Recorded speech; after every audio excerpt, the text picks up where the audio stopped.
I'm Okay. accidentally hit leave meeting. Yeah.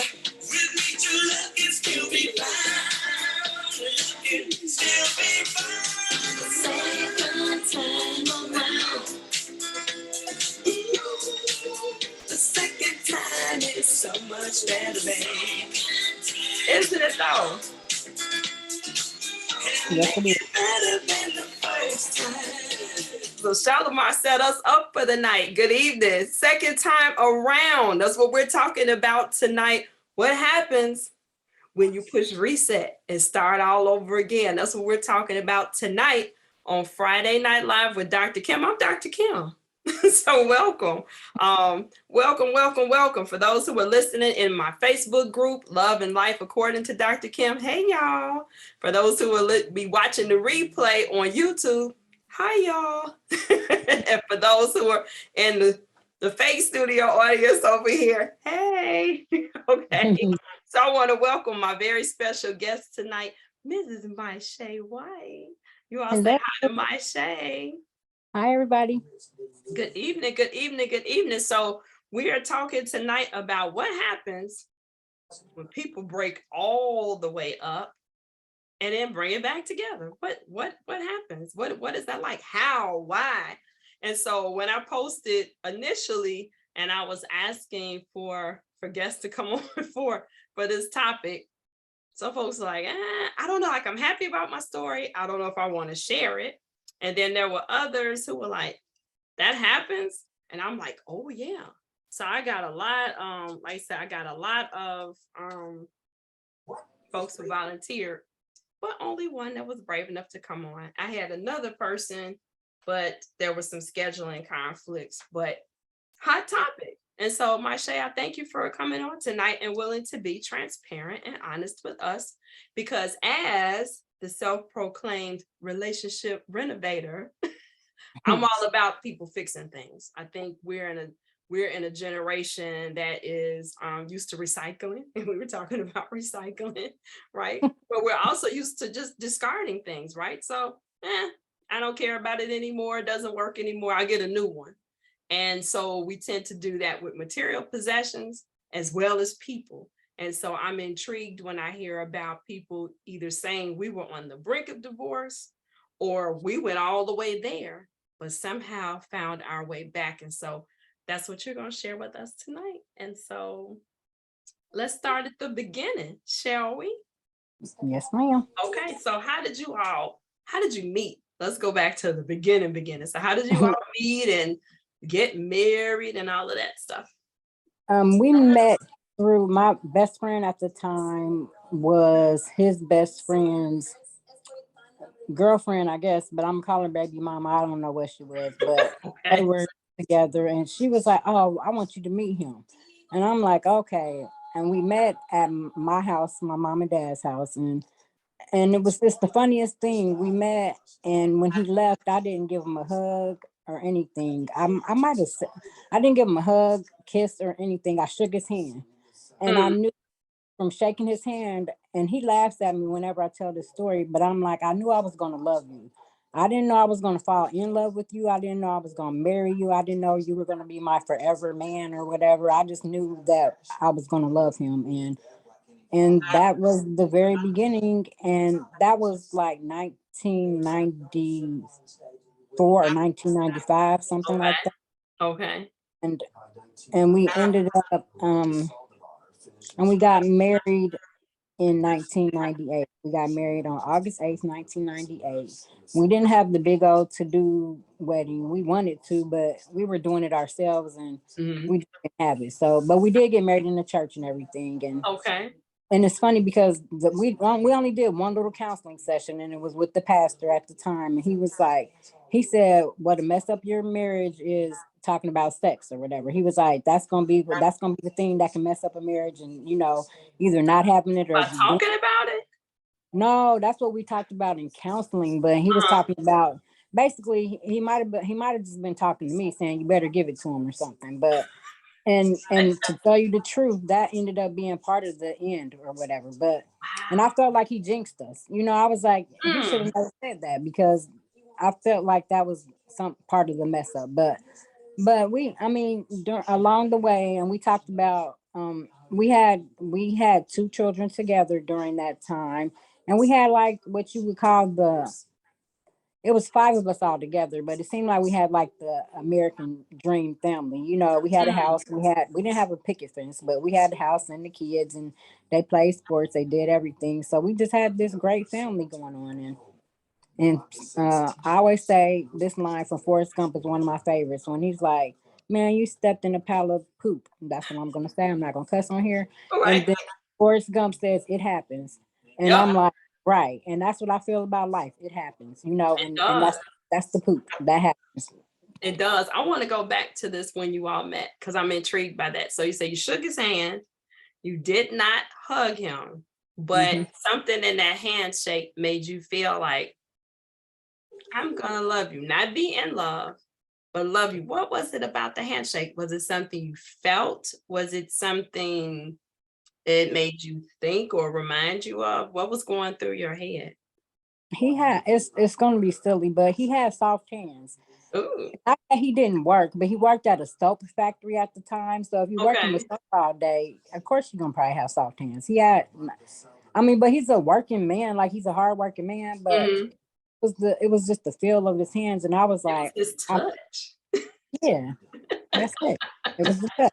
I get it. Interesting. Interesting. Okay. So you get married. So you meet in 94, you get married in 98. So tell me about the courtship before we get into the marriage. So that's about 4 years or so, give or take some months. So what And, was that courtship like? I mean, we went on a lot of little dinner dates and stuff like that. We didn't. I mentioned before he had custody of his older daughter, so we didn't do a lot of family.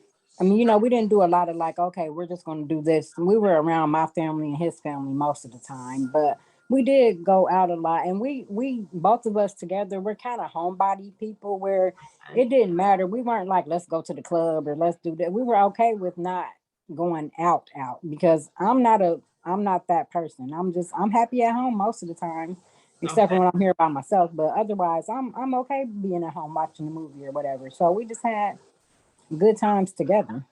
And a lot. So that's something big to have in common because that's usually some tension with couples, right? One that likes to rip and run and one that's more of a homebody. So you had that in common, right? Right. You had the family, being family oriented, right? So like you said, you immediately brought his daughter into, like I said, the relationship, and that was a part of what you did. So sounds like a pretty good foundation, right? Did you feel like you had a good friendship between you? Like, I really like this person, not We just we in were love like with them.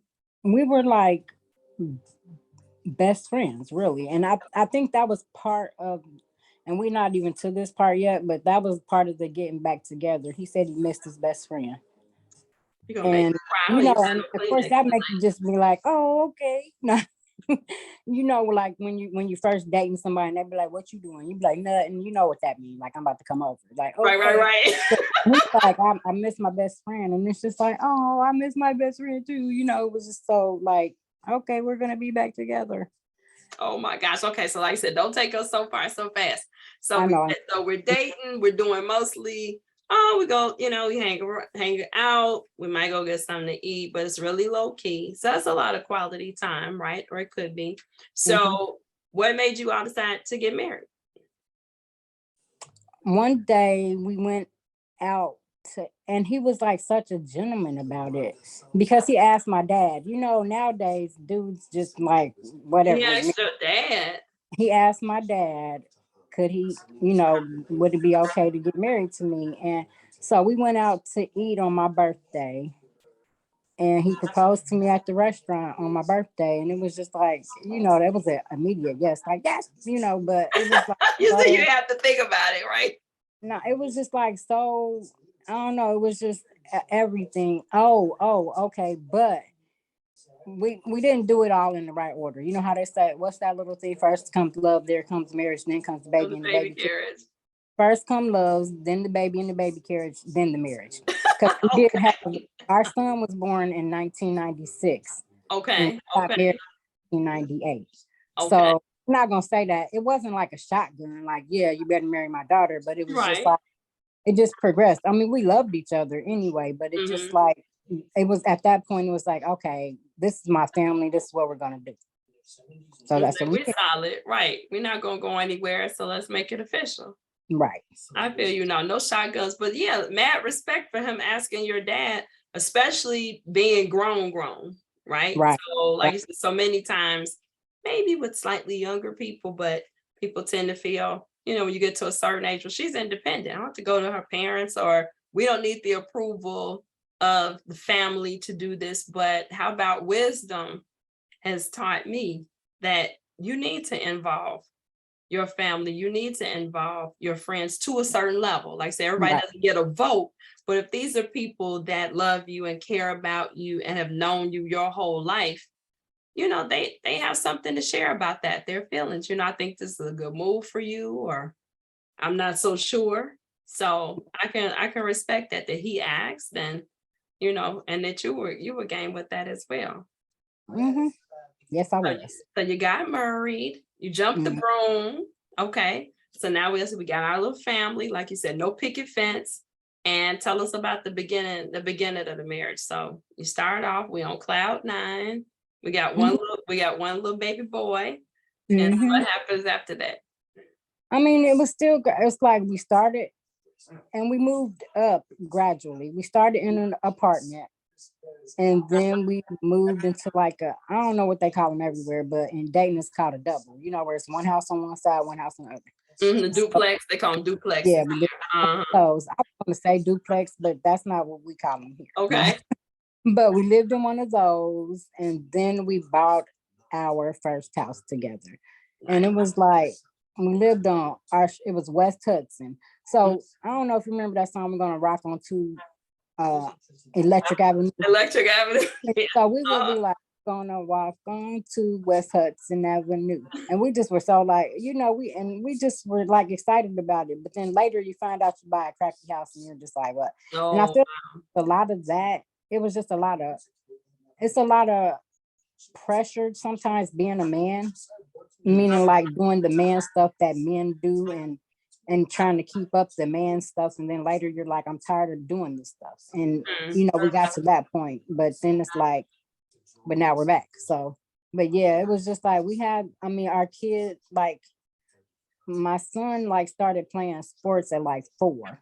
okay. And so he played sports like year round, just something.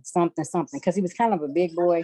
I Mm, hate to say, but we had to try to keep him active. So okay. and then the younger daughter, she comes later because I was like, I want another baby. And he didn't want any more kids because he's like, every time my baby's not a baby anymore, it seems like I got another baby. And I'm like, look, I said, it's not my fault you started when you were 17. And here we are like 25, 26 now. Mm, I want another baby. So we were constantly at practices. So my daughter became the cheerleader because I don't even like cheerleading, but I put her in let her do the cheerleading part so that I okay. could keep both my kids busy. And so we just did all that stuff all the time, and that was even a bone of contention because what do they call it, the 7 year itch. Oh, We yeah. had we had that problem before we ended up getting divorced after about 14 years or Okay. something So like that. midway, you get the Yeah, it was like, I don't want to be married anymore. And I'm like, you don't just walk away from a marriage. What the heck? Because my, I mean, my one grandparents were married for 50 years before my granddad passed away. okay. His grandparents were married for 50 years before his granddad passed away. And other grandmother, she was out there, but I love her. And um, it's like, and my mom and dad, before my mom passed away, they were married for 37 years. So I'm Okay. like, you don't So a lot just. of long marriages. And Mhm. I was just like, you don't walk away from a marriage. And I just did not believe that that was something you do. And I guess I convinced him the first time when he was talking about leaving. I'm like, no, no, no. And so Mhm. and we still were together. But, and we still just did family stuff. We went to amusement parks. We went out to dinners. I mean, we did a lot of stuff You were together. doing the family things. I want to talk about this itch because people think it's a myth But there's some truth to it. Anytime you see a nickname for something, it's a phenomenon. It's something that happens with a large group of people. So what were some of the bones of contentions that was happening at that 7th year? What were some of the things that were making him feel like, I don't want to be married anymore? I'm out. I feel like around that time he joined the motorcycle club, not a gang, it was a club. And so, and it's just like, and he liked being doing stuff. Or what did he say to me once? Not back then, but just in life. Like, I like to do what I want to do when I want to do it. And like, but no, you're a husband and a father. You can't do what you want to do when you want to do it. You have obligations to us. That's right. Forget those people. You know, I don't care about outside of these 5 people. I don't really care about them. Even Okay. and it wasn't me with the itch, it was him. You know, I'm like, I was the person that was in it for the long haul, for the forever. Period. I was till death. That's what I call it. I was till death. And he told me at one point, like, death doesn't necessarily mean you're dead. It can mean the death of a relationship. I was like, what? Oh, I've seen some people try to use that one. He killed me. Yep. Oh, wow. It doesn't mean physical death. You all talk to me. It doesn't mean physical death. It just means, oh, the death of the relationship, the death of what my desire to want to be here. I've seen a lot of that. So you think it was maybe the influence of the group that he was hanging out with? Or he just got different feeling, it was an escape and he was feeling something different than he had being at home? It was couples there, so it wasn't like they were all not married and stuff. And things that, I mean, but it was just like, I don't even know what the problem was at the time, but I feel like it was, I want to do when I want to do it, and that's not necessarily mean I want to be on my motorcycle riding with other people. It can, I want to go out with other chicks or something. I don't know, but I was just like, no, that's not how any of this works. You know, like, no, that's not how marriage works. Right, you'll take a break and come back to it. Like I said, you need some me time, you could do that. And that was like the motorcycle stuff. I wouldn't take me down there sometimes, but I wasn't always there with them. I wasn't at the little Saturday parties they had called cabarets and all this. I didn't do all that stuff because that was his thing, and I wasn't trying to make it my thing. I learned how to ride a motorcycle, and it's funny because basically the motorcycle was in my name, and he got a ticket, and they were saying something about the person whose name this in doesn't have a motorcycle license or something like that. So I kind of had to get a motorcycle license just to ride his motorcycle. I mean, you know, but and I had to ride a motorcycle, and I did all of that. But it still wasn't my thing. You know, I wasn't like, oh, I want to go. Because there are females out there that love it. Oh, for sure. Yeah, on their own. Right. All right, but it wasn't my thing. My thing, and that would have made a difference. Do you think that would have made a difference if you had kind of made it your thing or been a little bit more involved? I'm just curious. I don't think so. And one thing that he used to say to me, and I don't know if it was an insult or what, but he would just be like, "You're just a mommy." You know, like, because I was the mom. I did mom stuff. I was the mom. I took care of the kids. I worked too, but like I did the mom thing. I was just the mom, and you know, it was like, oh, you're just the mom, and I'm just like, I'm just the mom. You know, the mom is the word just for me, right? Right, exactly. Like, wait a minute, what does just the mom mean? You know, like, no, it's a lot. Mom is a lot. What do you mean? It is, but it's a different role. So I'm gonna go 2 different directions, and I hope I can get to both of them. I was about to say that one piece happens in a lot of marriages when that role changes for that woman, and she's now no longer just my woman or just a wife, like I said, to use his word, the just. So now I'm not the most important person in her life anymore. And a lot of men have trouble adjusting to that change role. Just even looking, you know, even the way we look at our children, or like I said, the amount of planning and time that we spend, it's like, wow, well, she used to, you know, kind of worry about me that same way, or now maybe I want to go in here and say something to her, but she got a kid on her shoulder and one on her lap. And so it's a hard transition for a lot of men, especially if it's early in the marriage or, right after, or like you said, you started off with kids. And like I said, I've experienced that too. It's different because you never have just that couple time. There's always been a little person there. But at the same time, it's hard for women, I think, to adjust. And I was guilty of that. In my first marriage, that my kid was the center of my universe. It was like, and when he would fuss, because my first husband, he was a musician, it was like, now all of a sudden you can't go anywhere. He was used to me being a groupie. So wherever he was, I was. Well, now we got a critter. He has to have a bedtime. He has to, and it's like, don't you get it? We're grown-ups now. Like, I can't just rip and run with you. But what I learned, so that's why I was asking the question, what I learned is, had he been able to tell me that in so many words, like, I need you in this space, right? At least some of the time, like you went from 100% to 0%. So could you give me 50%? And then I get it that you need to, care for our son, which I respect. Had he been able to articulate that, I think I would have moved differently. But at the time, I was doing what I had seen. My mother was totally devoted to us. And I just thought that's how you mother your children. I always say you do what you know. Yeah. And like this is what I've seen, and I think even with the marriage part. And that's where I was going next. Exactly. Go ahead. Because my mom and dad stayed married. Mm-hmm. My grandparents stayed married. Yep. I'm like, you stay married because that's what you're supposed to do. And I'm like, if you do this commitment, then that's what you do. It's no, you can't just throw it away. And that's what I like.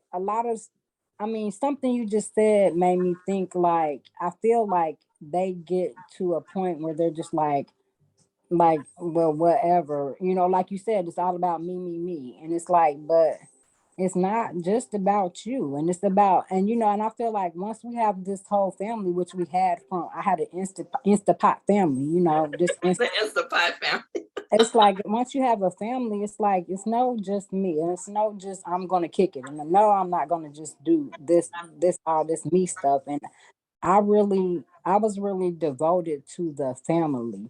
And when we were separated at first, I'm what my sister calls it, a Jesus jammer. I didn't become a Jesus jammer, but I really started reading the Bible more. And I was like, well, dang, the Bible does say you're supposed to have, the man is supposed to be the head of the household, and you're supposed to treat him like this.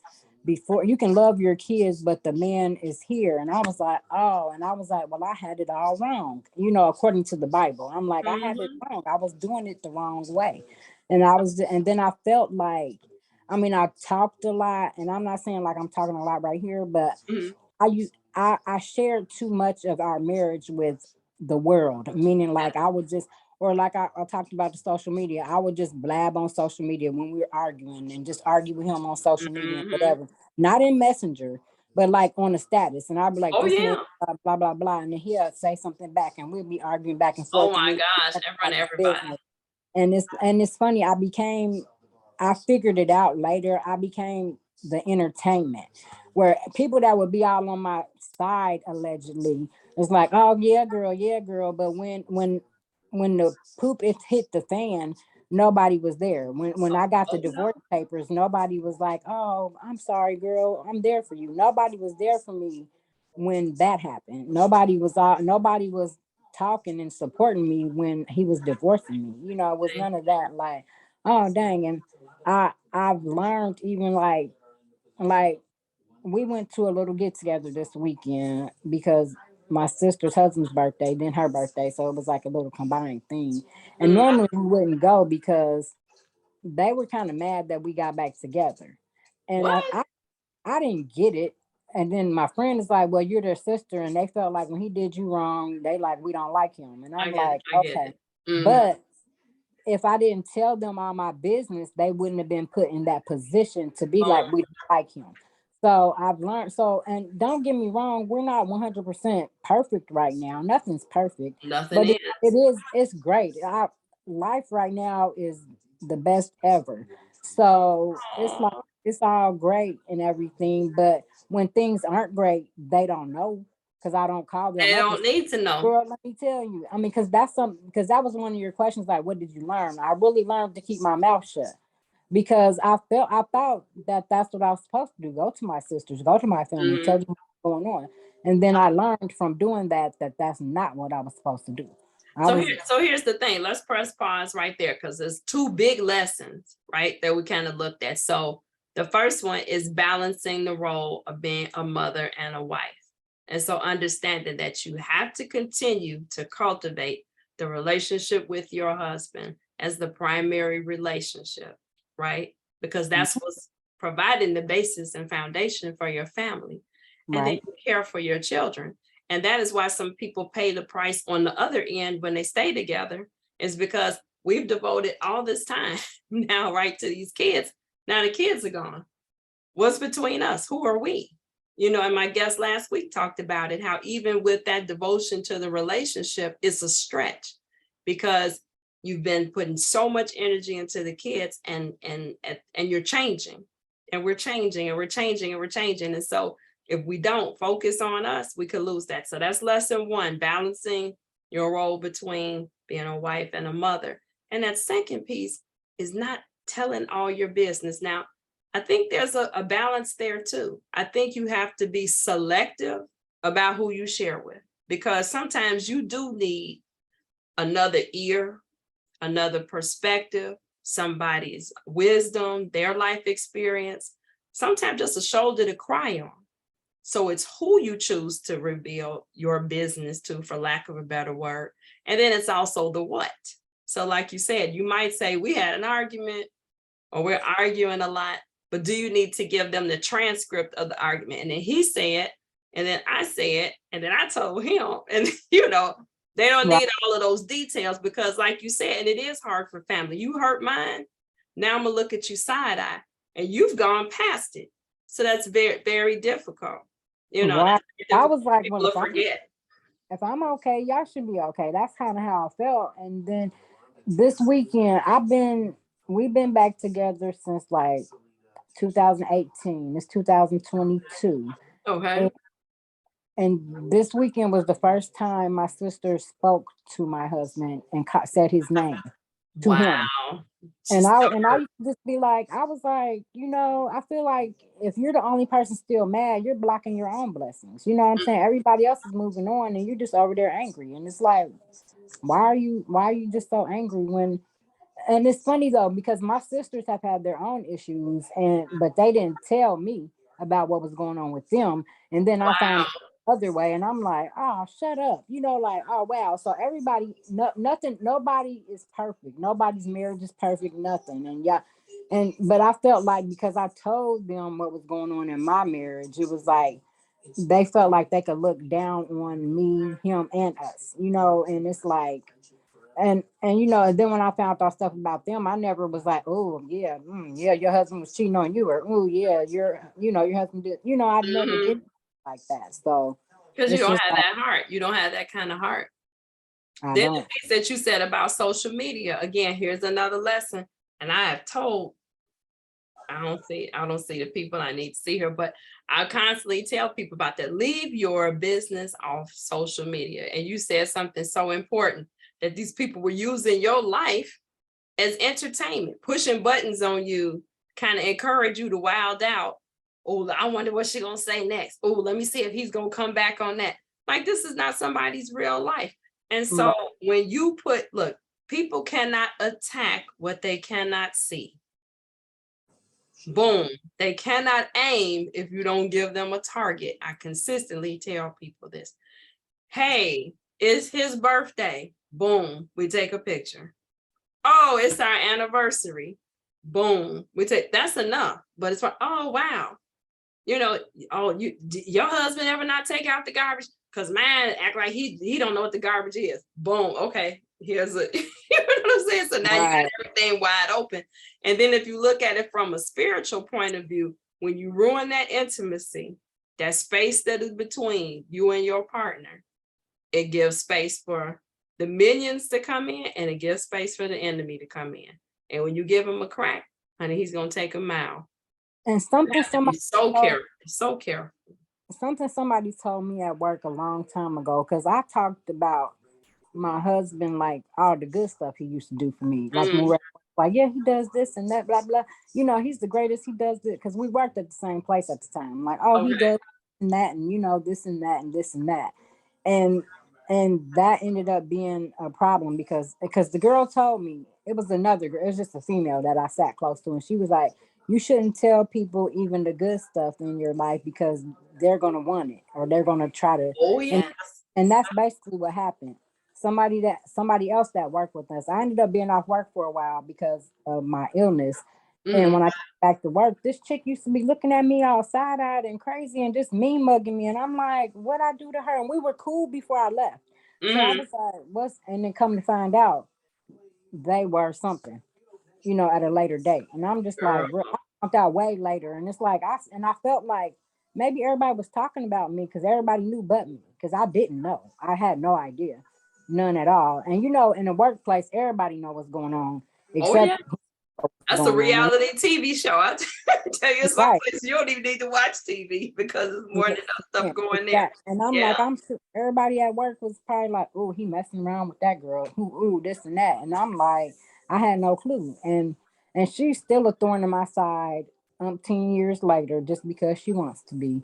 But you know, I don't pay her any attention for real, but it's just like I but things like you said, things I've learned is like don't just shut up, my check. Good, I say what I say, good, bad, or ugly. It's not everybody's business because even the good stuff can get somebody else that doesn't have it. They want it. Oh yeah. Are you So it's are you like kidding me?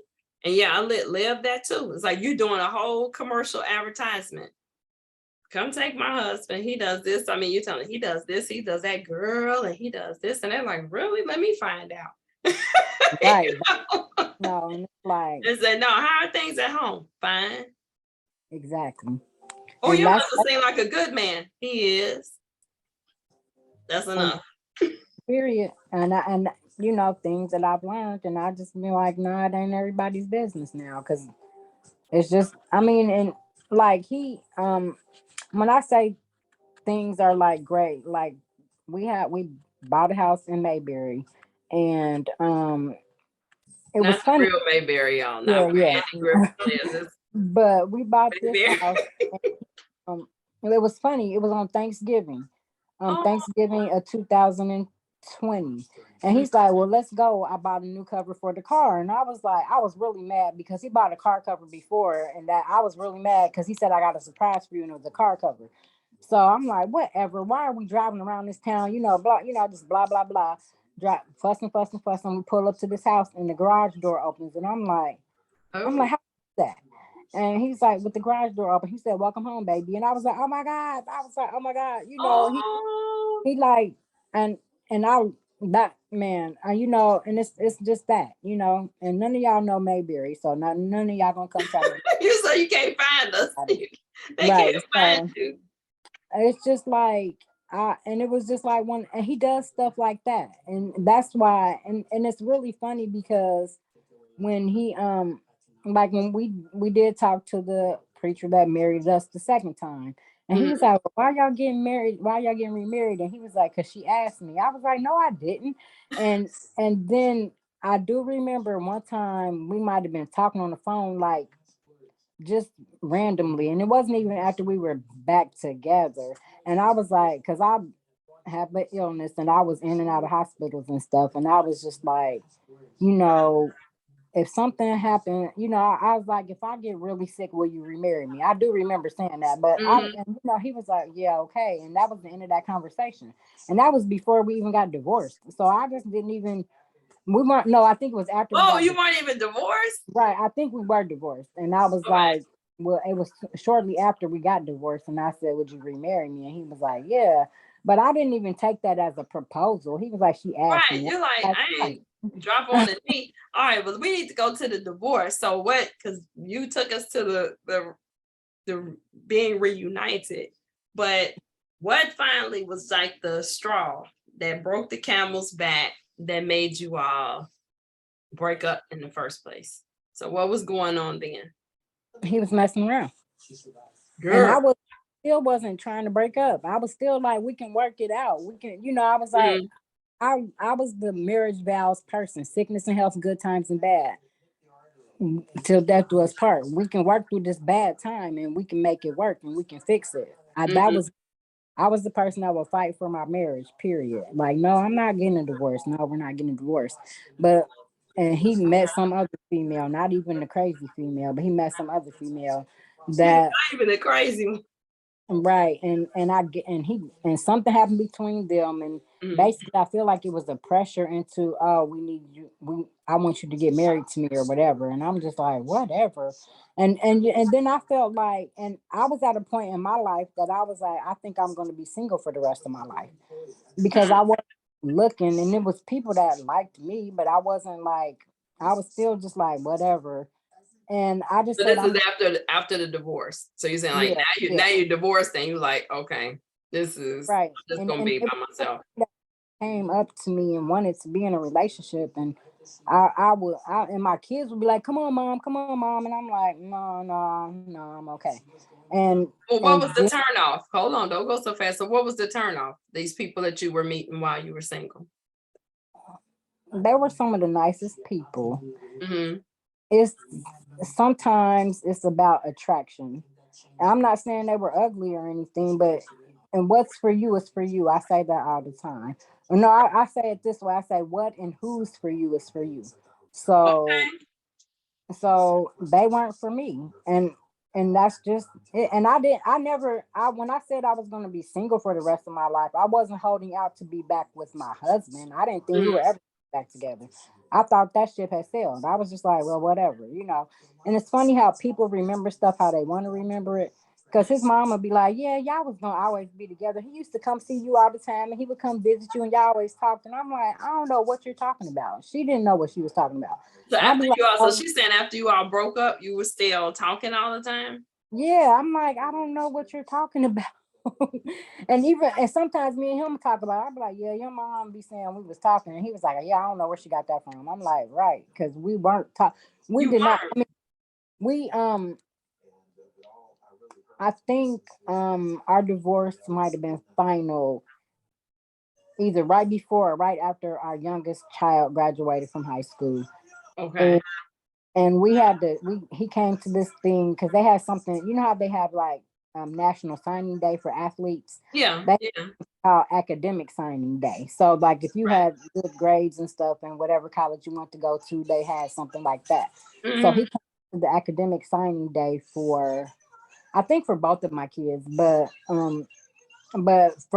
when he came back for the daughter, we got divorced, and I felt like we was about to get back right back together then at that point. But I Really? think that was the imagination. He never said at any point, "Oh, we getting back together," but it was just actions that made me be like, "Oh, we gonna get back together. Oh, we gonna get back together." And then You when can it didn't still work see out, your family. You can still see that family picture. Hmm. right? Hmm. And then it was just like, and then one day I just said, "Well, no, something happened," and he said, "I'm with someone," and I said, "Who?" And this was after we got divorced. And I said, who? And Good. I said, never mind. And then he was like, you know who? And then my daughter had come home because I was staying with my oldest daughter at the time. And she said, and I'm crying, I'm bawling, right? I'm just boo-hooing. And she was like, what is wrong, Mom? I'm like, your dad. And she was like, why do you even talk to him? Don't ever talk to him again. Well, I'll be like, okay. But, I couldn't stop talking. I mean, because through everything, I still loved him. No matter whatever he did, like I said, I was the ride or die wife. Well, you messed up, but so what? We're gonna work it out and make it work. But I think the fact that I was really argumentative and a lot of stuff back then. And Mm. now I'm not saying that we don't ever have disagreements, but I just be like, whatever. Like my home health, he'll be like, I don't see why you let him say that. But why don't you just go off on him? And I'm like, I did that years ago.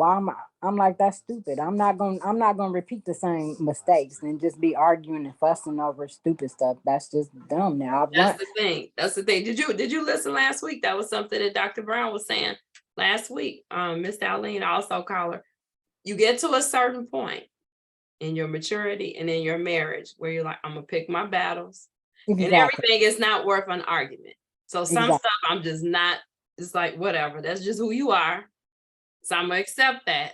But this over here is a big ticket item. Now, this we're not, we're not gonna do. We're gonna have a discussion about this. But some stuff you just let, oh, he just will not put his shoes by the front door. Put your shoes by the front door. You know what I'm saying? Or he's forgetful, or he's a procrastinator. Now he knew these people were coming over here, and now I'm wait till the last minute to do this. That's who he is. That's not gonna change. But now, like you said, the big ones, I gotta be able to trust you. I gotta be able to rely on you. Those things are worth going toe to toe on. But like you said, little nitpicky stuff, this is just not time for it. And I think something you kind of mentioned earlier is like kids and everything. That used to be his thing. Like, I can't wait till the kids are gone. And I would be like, what? And then that was like one of my, when I'm gonna call it my begging stages. Like, when they're about to be graduated, look, we can be just me and you. And it's still at that point he was like, I don't care, and I'm like, well, whatever. Wow. He was already out the door basically at that point. I was like, well, whatever. Feel like, and my mom told me something like that like years ago, like, oh, you seem like you over there crying, not with my marriage, it was like a boyfriend or something. She like, it sounded like you begging or something, like, don't ever do that. And I really felt like I was begging, like, oh, but the kid's about to be grown, why can't we just get with us or whatever. And then I'm just like, forget it, because at the end of the day, that's who I had at the end of the day, my kids, period. And it was just like, well, whatever. That's my family, and I used to always be like, oh, I want my family back. I want my family back. And some guy talked to me. It was like at another place I was at, like a rehabilitation place and he was like, you keep on talking about your family. He was like, he put God into it, and I was like, you're right. Where I'm like, yeah, or I want my husband back, and he's like, stop saying my husband, my this, my that. I was just like, okay, but I just wanted. I mean, I really, my family, and I had to think about it once. I was like, I was always talking about my family of five, but I had my family of four. And I should have just been cool with that, but I was just so like, oh, I want this back. And then when I finally just said, I'm not worried about that anymore, it seemed like it happened. When I was just like, yeah, whatever. Wow. And So then it what was, happened? So what happened when you finally just let go of it? What happened? I don't even know why I just let go. I just was like, oh, because he was, was like, I think something happened where my kids were like, Dad want us to meet his new girlfriend that got a kid or something like that. And that was like a big thing with him. Like, he was like, if you would have had, now mind you, he had two kids when I met him. But if you would have had kids when we got together, I wouldn't have been with you. And I'm like, that sounds so hypocritical. Like, you got two kids and I was with you, but you wouldn't have been with me if I had one. But then one day he Those told me, he double was like, standards. Yeah, those are double standards. he was like, it's your fault I ended up being with that girl because she had a kid. I What? told her I wasn't gonna be with nobody with kids, but because you argued with me about it, I said I'm gonna give it a chance. I'm like, whatever. But Wow. but and it's so funny. And I thought about it later. I mean, during this time of us together now, because I hate the fact that sometimes the past comes into my mind, and I'll be like, yeah, you did, blah, blah, blah, blah. I And was but just about to ask, how do you get past those words, those hurtful words, the hurtful actions? How do you get past that? it's hard. And I really hate that people in general, like, you need to get over it. And I'm like, why do I have to get over stuff? Why do I have to get over it? But it was like something, it was just like, for me to finally just say whatever was just the fact that he just was always, I mean, he wasn't as invested as I was, as in like, oh, we're gonna be back together one day. And then one day I just said, I'm not worried about it. And then it was like, he was like, do you wanna, he was like, when he asked me to move in with him, and I was like, oh, to be your roommate. And I really said that. I was like, you want me to be your roommate? Because I was gonna be okay with that. Like, okay, we can be Oh, wait roommates. a minute. How'd you all go from not talking to him asking you to be his roommate or to Because move in with him? What? We missing something? he would come see me where he wasn't supposed to see me. Okay. And we would talk periodically. At this point, we're talking again, kind of sort of. He would like sneak Okay. away from whomever. or I think he was living by himself at this time, and he would just Okay. come see me whenever he came. Because where I live at now is like 45 minutes from Dayton, so he would come see me in Dayton from 45 minutes away, or he might have been going to see his mom, and he would just be like, "I'm about to come over" or whatever. Okay, cool. And and we would just talk every once in a while or whatever. And then he was like, "Do you want to move in with me?" Because he felt like where I was living wasn't the best situation at that time, and it was kind Okay. of, it wasn't a bad place, but like my sister told me at one point, she got 5 people in her family, and I was just like the extra person because I was like, "Are you going to the football game?" Because she was a teacher at the high school that my kids graduated from, and she was like, "Yeah, how you gonna get there?" I was like, "Oh, Oh wow. I was like, I thought I was riding with y'all," and she's like, "Well, I got 5 people in my family." I'm like, "Okay," so I was like, "I guess not," and it's just stuff like that where it was like, It starts hitting you. She got her family, and I don't right. have my family I anymore. think it kind of hit him more than it hit me, where he's like, Mm, "Dang, you really live there. You're really by yourself." And mm. he was like, "Do you want to live with me?" And I was like, "You want me to be your roommate?" And he said, "Well, no, I want us to be together." And I was like, I still, now that's when I had to think. Now Oh, roommate part, but to be together was like, really, you want to be with me? Like, I mean, because I feel like, first of all, you shouldn't have left in the first place. But but I didn't. I'm not the person to bring up to be like, you shouldn't have ever, blah blah blah. Because then that's going right. back to Well, not at that point. No, right. I mean, it's like it's going back into the arguing and stuff we used to do, and we don't really argue because he's not an arguer where I am. I'm Okay. not going to be ready to argue, and he'll just be like, he'll leave and shut down before he'll argue with you. And Mm. I'm like, and that makes me even madder. Like, say something. Like, you can't just not say anything. But he was Hard kind to of argue by yourself. pretty much, but I was still like, whatever, dude. You gonna hear what I got to say. Okay. Now I'm just like I said, I don't get so excited. Yeah, I get upset about things that make me upset, but I used to get like really mad, and now I'm just like, or like things will happen and I'll be mad about stuff, and he'll be like, "You are," and it's so funny when he says I'm so blessed, and I'm like, Hmm. because I'm the I'm more. I don't want to be like I'm more godly than him, but I'm more the person to be like talking about God and stuff and Jesus and Hmm. everything. And when he'll be like, "You're so blessed," I'll be looking at him like, "What?" But Well, it but sound he's like you're so rubbing right off though. on him, right? He started. And I'm not, and he doesn't say I'm blessed because we're back together, but like I got a kidney transplant within like, let me see, I started dialysis, I think in 2018 initially, and I Mm, had a kidney transplant in 2022. So I wow. felt like, and I didn't get on the transplant list until like January 2021. So I was Wow. expecting to be on the kidney transplant list from to like 3 to 5 years after Yeah. January 2021. But I Mm, got a kidney within a year and a half after being put on the transplant list. And he wow. like got a That new was a kidney, blessing. right? And he's like, "You're just so blessed, and you always complaining about stuff, and you just don't realize how blessed you are." And I'm just like, "Yeah," but it's like he's right though. Yeah. I'm like really, really, I'm really truly blessed for real.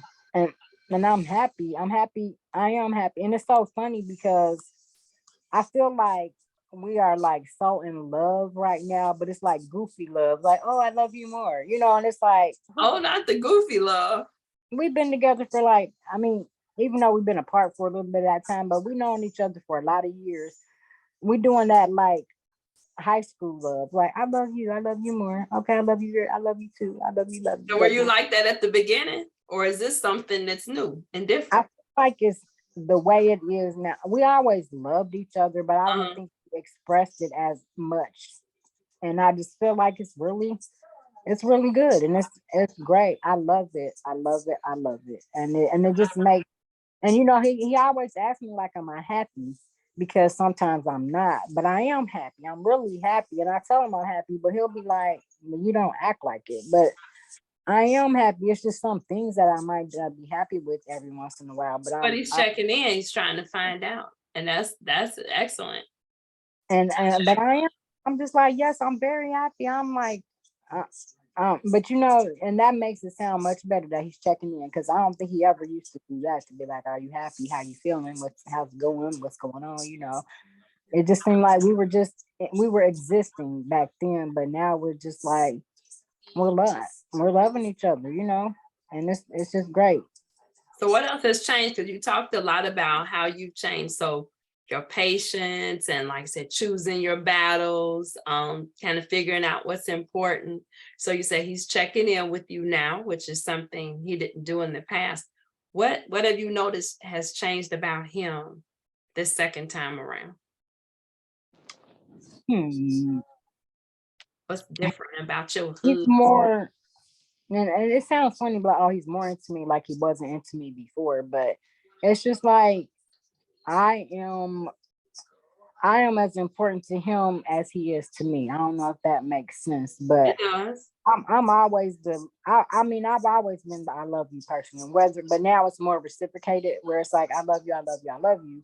And now it's just like, we just love each other, and he shows it and everything, or like he's like, I miss you. I miss this about you, or whatever. And it makes me, he says things that just like, or I could just be talking, like my best friend is my sounding board, that I talk to her like, yeah, Mm. girl, something. And then a notification comes up where he texts me asking me something. And I'll be like, oh, I'm like, he just talked just in time. I just, it's just like so goofy. I get all giddy about it. Like, oh, he is just so, and he'll just ask he's just like, and he's always taking care of me, even when all the time that we were together, he took care of me.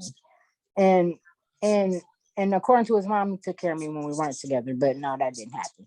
Okay. But, but he's always taking care of me. And I always get what I want. I might not get it today, but if I tell him today that I really want such and such, like I think a long time ago, he bought me a tennis bracelet. It got stolen somewhere along the way. So when we got back together, I was like, "Will you buy me another tennis bracelet?" Now this is 2018. I don't be thinking about it, but I've told other people that I had asked them about it, and they're like, "When you gonna get your tennis bracelet? When you get your tennis bracelet?" I was like, "I'm not even worried about it." So this year on our anniversary, pops out the jewelry box, like, "Happy anniversary." I'm like, "I'm not," Oh. like, I'm just like, "Oh, that's just so beautiful." So whatever I ask for, I get, but I don't ask for a lot. But he still Mhm. takes care of my wishes. I guess that's what I'm gonna call it. It And sounds like it. It sounds like there's a deeper level of appreciation for you that yeah, was not there. That was not there before. Like I you said, was I'm kind of, like I said, we kind of hear, oh, she's still here, but she loves me fine. Now it's like, oh, this was somebody who loved me and really loves me, right? Because we've been through some hard times and she still loved me. And I'm sure, I can guarantee you, he did not experience that out in the streets. Just he like you did. found that it's not people walking around out here that want to deal with your What I foolishness or have usually any patience for you. say, people think the grass is greener, but that is astro. Always. That's the stuff they Yep. play on football, that fake grass. I was like, that Hmm. stuff looks real green. I'm like, but real grass, when you look outside in the Midwest, that grass look burnt at this time of the year. You know what I'm saying? So yeah, it's like, no, no, the grass is not greener. And he learned that out there. And I think that's one reason why, not one reason, but I think that was a part of the reason why he was like, I want my best friend back. I Mm. was like, and They miss. I was like, oh, I want my best friend back too, and Oh. are like the best of friends for real. It's just, and we used to have this saying like, well, I used to tell our kids this, but it started with me and him. We all we got, because nobody else, when it came to parents or anything, when we were broke, if we couldn't ask his mom, we couldn't ask my mom. You know what I'm saying? It was like, we all we Mhm. got. We got to figure this out. And I had Together, to. together. So, and that's it. And I said that started with me and him, but I had to raise my kids to tell them that when they started arguing with each other. I'm like, when your friends go, we all we got, Yep. and they understand that. So I'm like, and it started with me and him, and it's gonna end with me and him. We all we got. Period. We That's it. all we got. We all we got. So that sounds like one piece of advice there is understanding that us as an entity, right? is enough. We don't have to go to outside people. When things happen, we need to come in, right? Lean in on each other to figure things out. Not go to those around us. What is the biggest piece of advice you could give somebody who is on the verge of divorce? They're about to throw in the towel. They're like, look, I'm done. I want to be on my own. I need to live the single life. This is for the birds. Any advice you would give to those people considering divorce? I'm going to give you the advice I told you he said.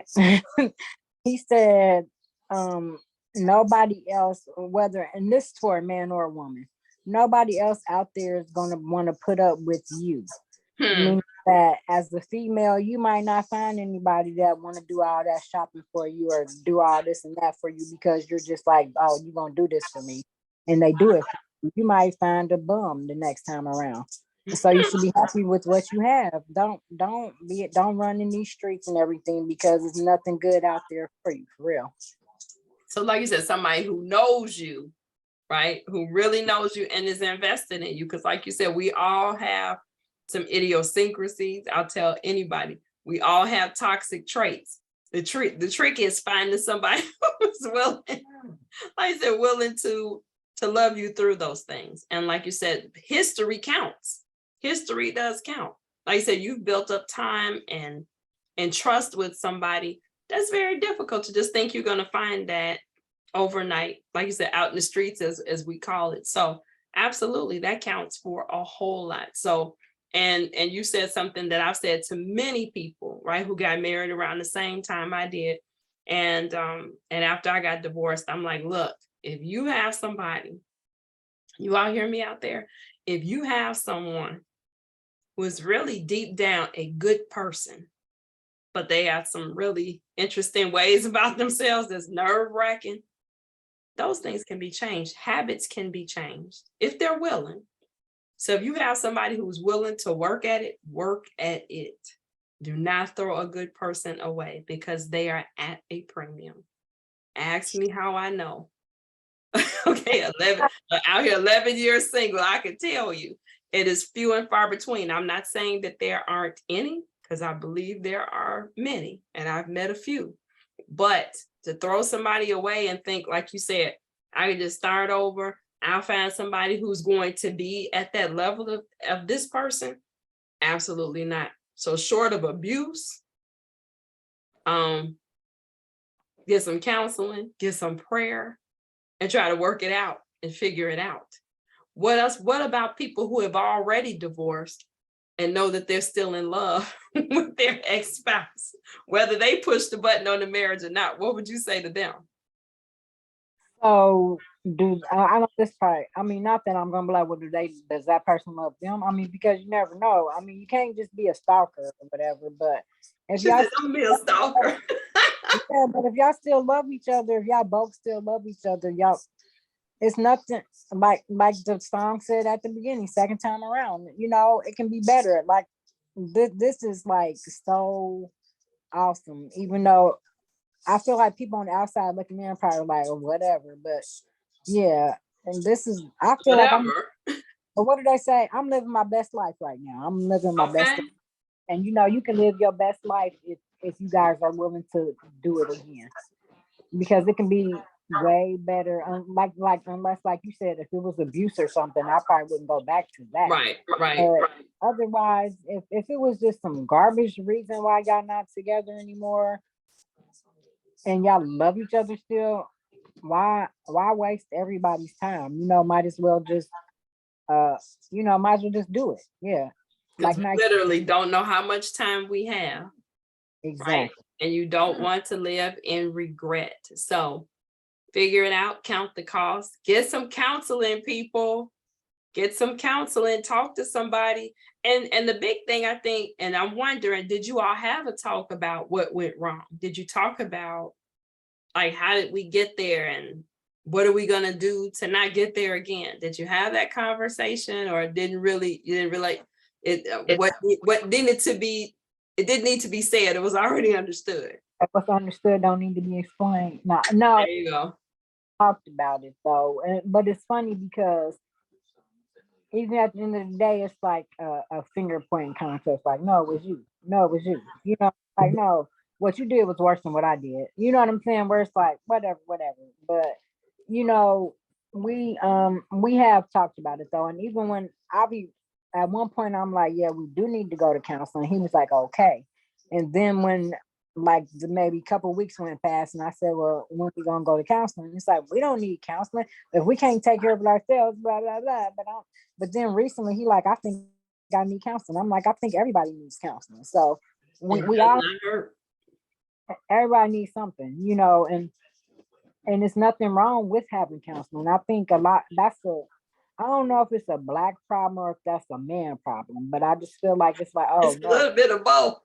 I mean, right. it's a stigma in society, and then I think there's a stigma in our culture that you just pray and go to church and you'll be all right. Don't have people in your business, and then men, they tend to not want to do doctors or counseling. Like your husband just said, I could fix it. I could read, go get a book or something, or time will take care of it. So, I think at pivotal points in our lives, we all need, like I said, some type of therapy or counseling. We go through a lot of cycles in our life, like you said, before children, after children, our own age, being middle age or the middle of our lives, or career changes, health challenges.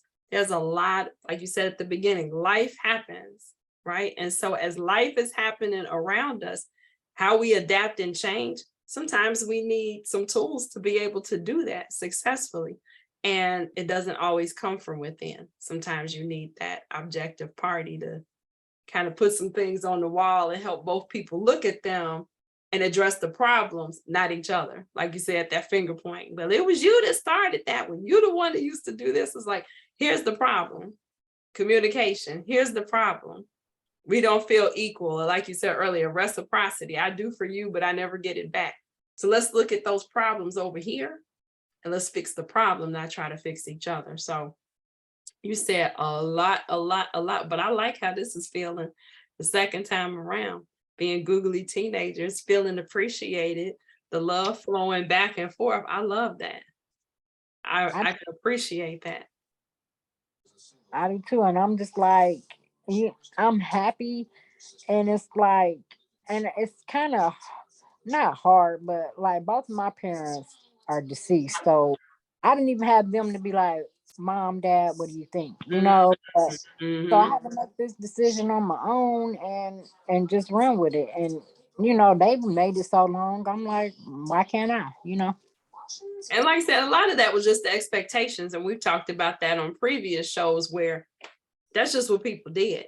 It wasn't, we don't have to be giddy and happy. You get married, you stay married, you die, you die married.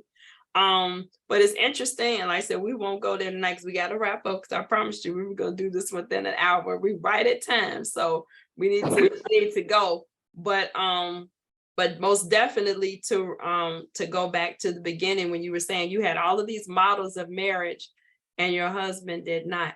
Those are things we need to talk about in the beginning. Like, how do you see marriage? You, Because people have very different ideas of what that means to be married I know we got to based on go, their but experience. can I say one thing? I'm sorry. I know we got to Go go. ahead. I was back in school to become a teacher. I had to take something called a cohort, where you had to take like 3 classes that were Mhm, for children and families, because I was mhm. doing school. And I learned like stuff that I was like, oh man, they like, you shouldn't live together before you get married, and this and sometimes, and like basically you should probably seek a mate that has a similar life as yours. So he comes from a single mom. I came from a mother and a father, and it's like that stuff. And I was just like, whatever, whatever, when I was reading it in the book. But I'm like, and when it came to my real life, I'm like, dang, if I would have known this stuff before I got married, and Yep. before I got with this guy that didn't have the same life as me, I probably wouldn't have. But I'm glad we're together at the Oh, end of it. absolutely. And again, it's not to say that it won't work, but it just means that there's certain things that need to be discussed more specifically than you might not have to with somebody who has a similar background and similar experience. That's all. And I just was like, that kind of blew me away for real that I was learning this in a book. That I was Oh like, what? yeah.